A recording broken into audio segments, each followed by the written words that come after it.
Hello, this is Gray Hughes of Gray Hughes Investigates on YouTube.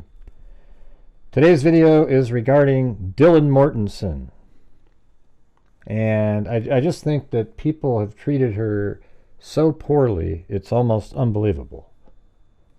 And I want to go through, where Dylan Mortensen's room was in relation to what was happening, and just kind of go through with what she may be feeling.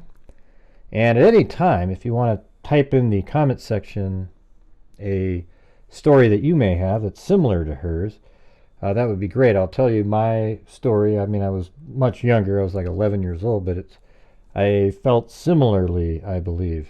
Even though it was irrational at the time, I felt similar and probably reacted similarly to Dylan Mortensen did. All right, so let's take a look. As you've seen before, this is my 360-degree video. It's a very useful video.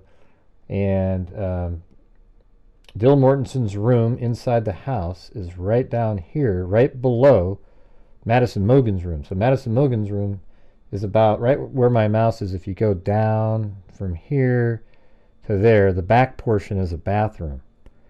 Right down here is Dylan Mortensen's room, and her room goes all the way back to the wall there. So the back portion of Dylan Mortensen's room is below the bathroom on the third floor. And then the window portion, the more southern portion of the room, is just below Madison Mogen's bedroom. Kaylee Goncalves' bedroom is on that side, and there's a deck that goes all the way around. You would just have to climb out the window of Madison Mogen to get on that deck. But right down here is where Dylan Mortensen is.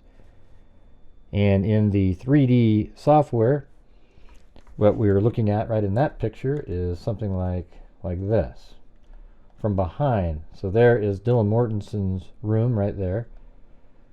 And we'll go do this walk through the camera again. We'll just get through. This is Bethany Funk's room, by the way, is right below the living room. So as you can see, we go up the stairs and out that window right there on the left. If we go back out to the outside, what we're looking through is that window right there. So we just went up some stairs that go up like that, and we're looking out that window right in the front of the house when we go back to the camera on the head of the dummy that I'm using. It's right there. There's a window. All right, and then down the hallway again, this is Xan Kernodle's room, and then right there is Dylan Mortensen's room. All right, now if you go into Dylan Mortensen's room, this room right above here is a bathroom, and then over by the window right there is, basically half of this room is right below Madison Mogen's bedroom, so she could hear everything. And just the location that this room is, it would be absolutely terrifying in that house, hearing various things, especially right above you. There was a brutal battle with Kaylee Goncalves, and who I believe, obviously, is the killer, Brian Kohberger. I have no doubt that he's the killer. That's why there's a knife sheath left on the bed that had his DNA on it. All right, so here is the exit to the room. And then if you were to go upstairs, so just kind of keep in mind spatially, you're going forward and then turning around, going backwards, and then I'm going into Kaylee's room, but if you were at the top of the stairs, it's just there to the right. And then right here is Madison Mogen's room, and right below is Dylan Mortensen. All right, and we'll just go back outside again and just kind of look at it spatially like this. There's the living room. This is Dylan Mortensen's bedroom right there. Then right outside of her bedroom, if you exit her room and go right down the hall, it goes right into the kitchen. And so she was right in the thick of everything. Like, Kohberger comes into the sliding glass door, walks down the hallway, passes her room originally, but she's probably in the room with the door shut, sleeping, or trying to anyways. And then from there, the killer would go, either to Xana's room first or upstairs to Madison Mogen's room. But as you can see, Dylan Mortensen is in an absolutely horrifying position, right below Madison Mogen's room and just down the hall from Xan Kernodle. Now, Bethany Funk was below the living room, so even though the walls are thin, she probably didn't hear things as clearly as Dylan Mortensen. And it sounds like Dylan Mortensen, 3 different times opened her door to look out because she heard things, but she never saw actual blood or, a knife or anything like that. She just heard things that sounded terrifying. Now, she's a college student, and all of them had been drinking that night. Maybe they smoked some marijuana. We don't really know. But her instinct was to, she did look out a couple times, but was too scared to go look to see what it was. And that probably saved her life. And at the very end, when she looked out the door that she had cracked open, she saw Kohberger walk by and turn. So he probably didn't see her. His adrenaline's pumping, turned to the right, and she could see that he had bushy eyebrows, but his mouth was covered. And then he heads out the kitchen and out the sliding glass door. And, I think her behavior, though, is absolutely reasonable. My story is, and when I was a kid, I think I was part of a day camp, but we had an overnight camp that we went on at Timothy Lake in Oregon. I think it's up near Mount Hood or somewhere around there. And everybody was telling, we had a campfire, and all the counselors were telling stories about Bigfoot and, really spooky stories. And, that was back in the 70s where people really believed in Bigfoot. And I'm sitting there in my tent. We go to sleep at night. I'm sleeping. And I hear like this little, and I just thought, oh my God, that's probably Bigfoot. That's probably Bigfoot or a bear or something. I don't remember exactly what I was thinking, but I was too scared to move.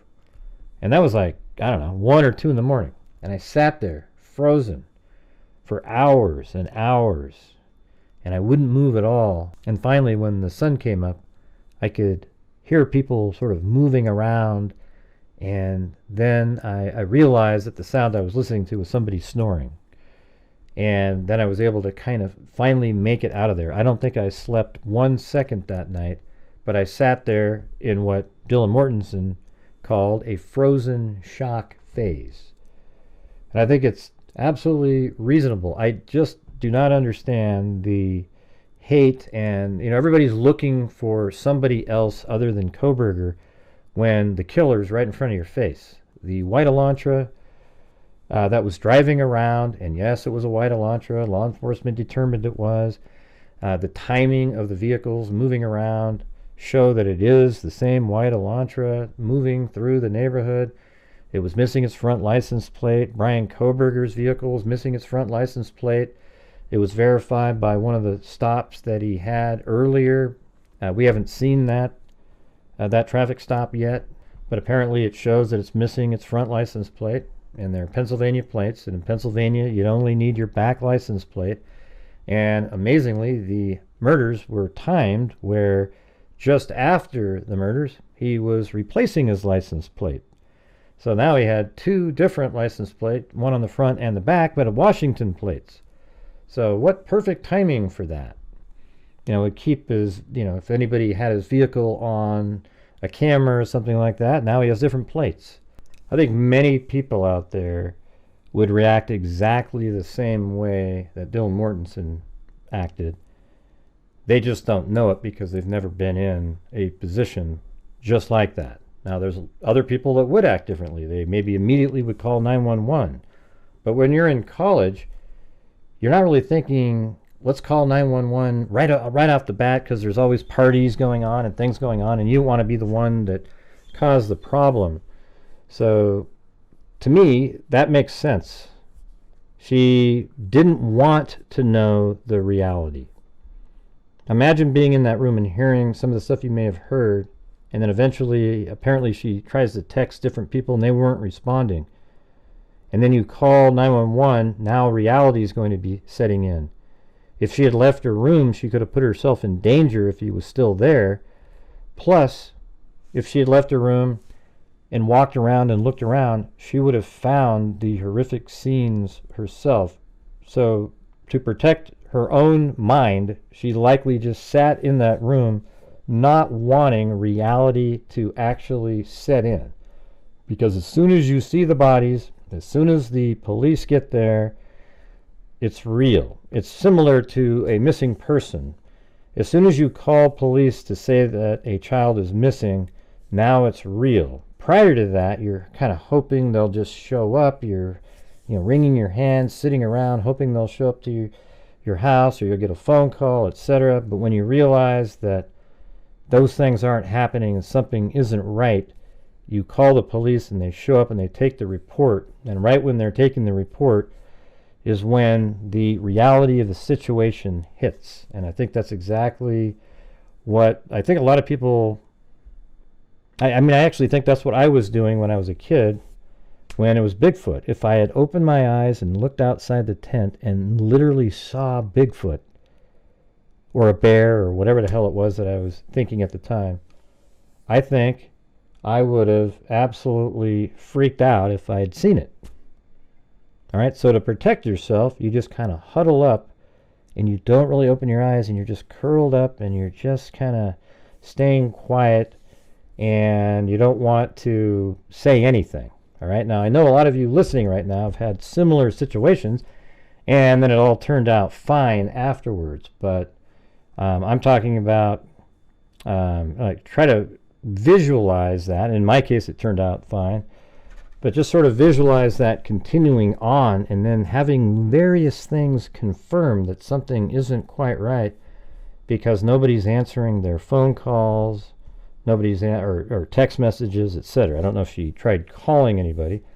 And then people try to make a big deal about, the 8 hours of time.